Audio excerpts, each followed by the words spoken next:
தெனாலிராமனிடம் ஒரு கழுதை இருந்தது. அவர் அதன் மேல் உப்பு மூட்டைகளை ஏற்றிச் சென்று வியாபாரம் செய்து வந்தார்.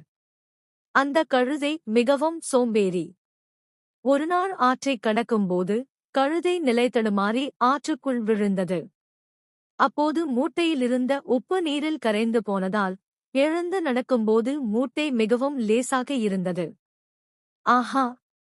ஆற்றில் விழுந்தால் சுமை குறைகிறதே என்று அந்த சோம்பேறி கழுதை ஒரு தந்திரத்தை கற்றுக்கொண்டது. மறுநாளும் வேண்டுமென்றே ஆற்றில் விழுந்தது.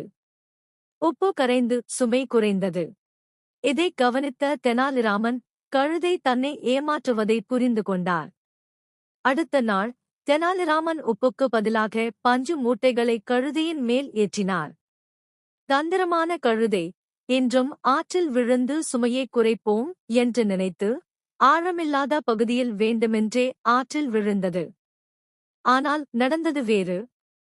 பஞ்சு ஆற்று நீரை முழுவதுமாக உறிஞ்சிக் கொண்டது. இதனால் மூட்டையின் எடை முன்பை விட பல மடங்கு அதிகரித்தது. கழுதையால் அந்த பாரத்தை தாங்க முடியாமல் தட்டுத்தடுமாறி எழுந்து நடந்தது. நீதி: மற்றவரை ஏமாற்ற நினைத்தால் அது நமக்கே ஆபத்தாக முடியும். சோம்பேறித்தனம் எப்போதுமே வெற்றியே தராது.